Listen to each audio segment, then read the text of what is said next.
Shalom Aleichem, everyone. Hope everyone had a wonderful, wonderful week. This week we read a double parsha, Achrei Mos Kedoshim. Let's discuss a little bit about Kedoshim, the opening psukim. In Parshas Kedoshim, Kedoshim Tiyu im Hashem Elokeichem, the Torah tells us that we have to be a Kadosh. What does it mean? So Ramban has a very famous comment. Ramban says that Kedoshim Tiyu is an overarching mitzvah.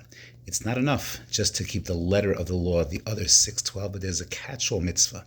Kedoshim Tiyu, to sanctify ourselves, to live exalted, sanctified lives, not just to satisfy the Ikar Hadin, the letter of the law, but to live a life of spirituality.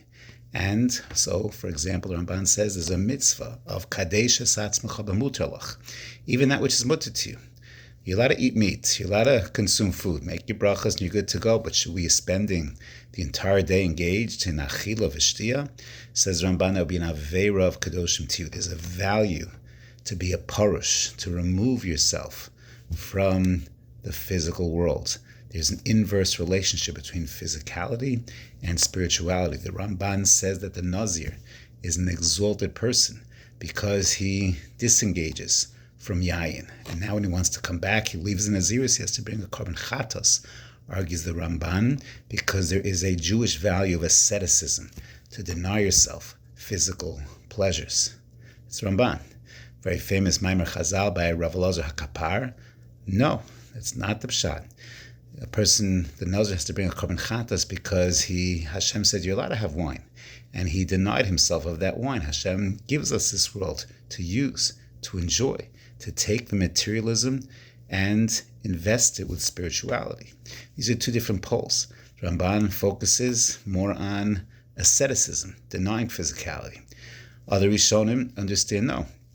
And so the mahalach of modern day Hasidic thinking is to take a Suda, to take a meal and invest it with spirituality, not deny oneself, but invest it with spirituality. So which is correct?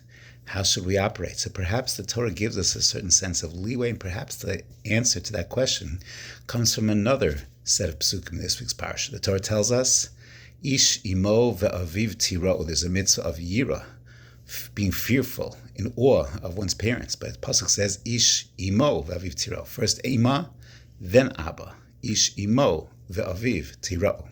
When it comes to the mitzvah of kavod, kabedes avicha v'esimecha. So why, but when it comes to kavod, aviv is first.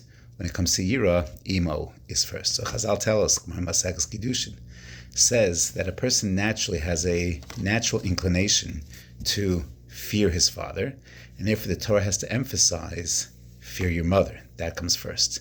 Whereas when it comes to kavod, a person has a more natural inclination to have kavod, respect his nurturing mother, perhaps be rebellious against his father. Therefore, kabedes avicha, we emphasize that which needs weakness.